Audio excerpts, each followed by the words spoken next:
Welcome back, all you Game Masters. The Frank Master here. Welcome to a new Let's Play. Looks like I promised last time, we'll be doing both Mario Bros. 2 from the NES for this channel, and next up the bat, we'll be having Mario 2 Road to USA for the NES in 1998, which was created originally for American audiences who could experience a lot of levels due to the localization problems that one possessed. By the way, if you notice anything new about recordings, say that I'm using different cameras this time around, so we'll just tell me how it looks in the comment section so I can get an idea of how of how it looks. But anyway, yeah, Super Mario Bros. 2 USA. Like I said, it was created for American audiences who could experience lost levels, and it's pretty much, I would say, a remake of Doki Doki Panic, which is a game also created for the NES. And unfortunately, I don't really know where that game's at. I'm not even sure if it's even on eBay. I haven't really checked that much, but I'm not going to bother because, to my knowledge, they're pretty much the same games. But yeah, I have an interesting story with this game. I end up playing on Switch Online like always, but so to make up for it, I'm going to not use the rewind system unless I absolutely have to for reasons of trying to move this Let's Play along, because I don't want to spend forever on Let's Play. Unless it's an RPG, but I set this game out myself. And yeah, I only swear not to use your rewind system unless, of course, we're trying to get a move on. And fortunately, I don't think I need to, because I know still, like last time I did a test playthrough this Let's Play as well. So yeah, this game actually has a lot more mechanics compared to its predecessor. Instead of jumping on enemies, you can now you can pick up these fruit and just toss at your enemies as such. And pretty much you can just get vegetables, toss at them. Fortunately, enemy selection here isn't really that hard to deal with. I mean, mostly just walk around or jump. I mean, there are a couple enemies that do give you a little harder time than usual, but nothing really to get too eccentric about.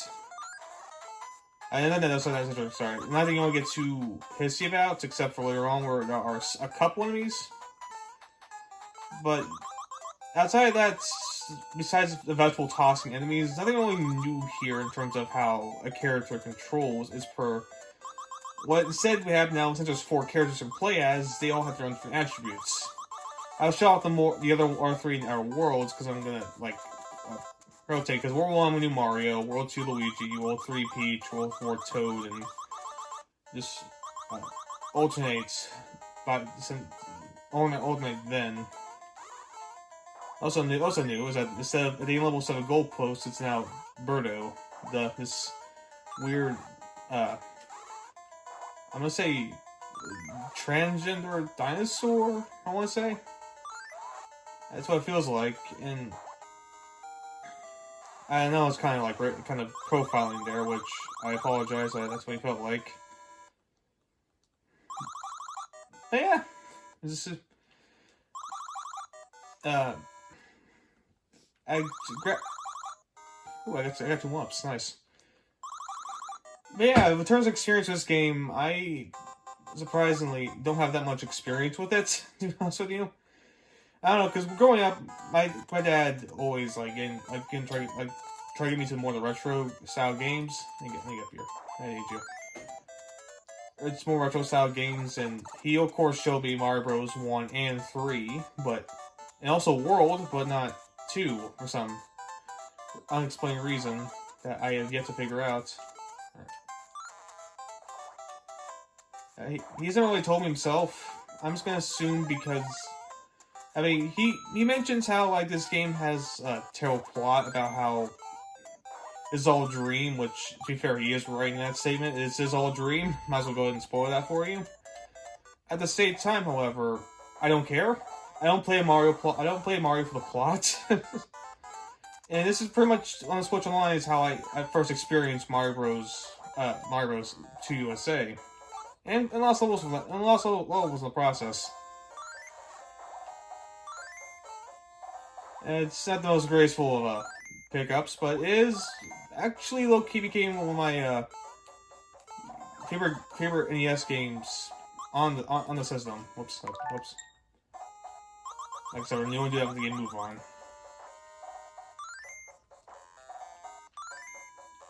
Yeah, it's kind of my favorite games on the NES. The only one that really beats it for me personally is Mega Man 2, which is a game we will get to because I decided that 2021, when it starts, we're gonna start the year out with a bang by doing we're gonna do marathon instead of just have you wait on different games.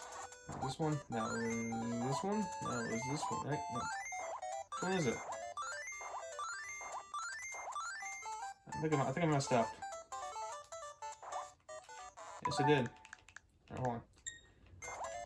Well, we're just gonna move on. That doesn't matter to me. Doesn't really matter to me. Yeah, because one of the things in this game is these magic potions will lose doors to take you to what I believe is called subspace, in which there you can collect coins to go where you can use it as currency for this gambling game, which I already showed you at the end of the last level, and just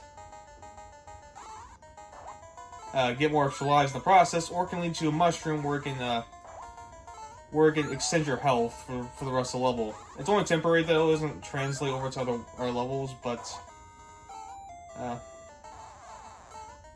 oops, I don't know that. I don't want to mention that. Yeah, it doesn't translate other levels, but it is useful to level it's in. So. I recommend getting them. It'll help you because you'll get hurt in this game. Instead of like power-ups, traditionally you actually have health points. Always start with 2 of them, and you can extend a temporary level with the mushrooms you get from the subspace. But they only come through subspace, so keep an eye for those magical potions because they can be helpful. And also they can also do the war points too, which I'm not going to show off for this Let's Play because this one is going to be, oops, I don't want to do that. This one is going to be,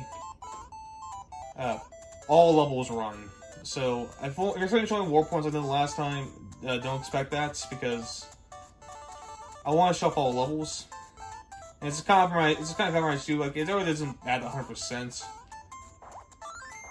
Which I believe to, be just doing all levels, which I'm going to show off. And because levels are not as quick as they were in Lost levels, they're probably going to take a little longer, so you're probably going to see one world per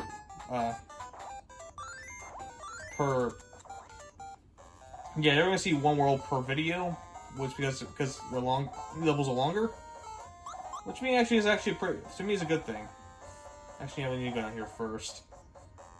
Correctly. No, we need to go up first. We need to go up first. And what I'm trying to do with this game, though, is that it can be a little finicky, the controls aspect, a little more than I would say the first game. Not too finicky, but it can be a little, the movement can be a little, like, they're going from 0 to 100 really quick. I wouldn't, like I said, not say game-breaking, it's manageable once you get used to it. But it can be a little distracting for those who are playing, especially if you're playing the first game right before you're playing this one for some marathon or something like that. Also in this game you can also actually I need one of these. Well, not down for that. Alright, let's put this here. No, you dumbass. Come on, Mario. You can also, yeah, once you crash down like that, you can do a super jump, which helps you extend your height a bit. Which is useful. And especially since all characters can do that.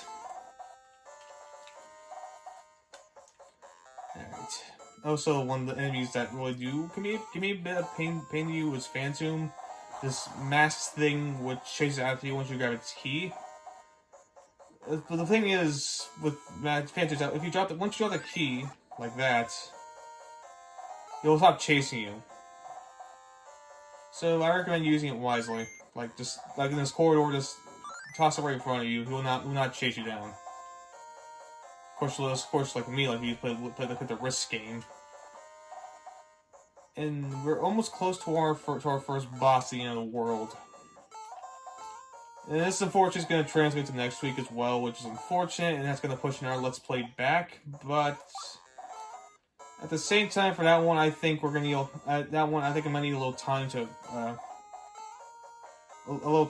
practice it with, because after this game, we're doing the next Legend of Zelda game, and Zelda 2 is probably the one Zelda game I have the least amount of experience with. Just gonna go ahead and throw the gun there.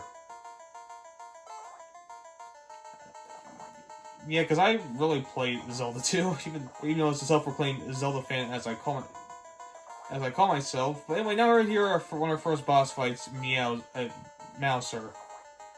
He just throws bombs at you. He's got the bombs and throw it back right at him. He can be a little finicky with his placement. Alright, just as long as you aim for the middle, you should be able to hit him. Not like that, obviously. I wouldn't just go. Like I said, aim for the middle. You will always hit him. And of course, every boss in this fight in this game, it's standard 3 hits apiece.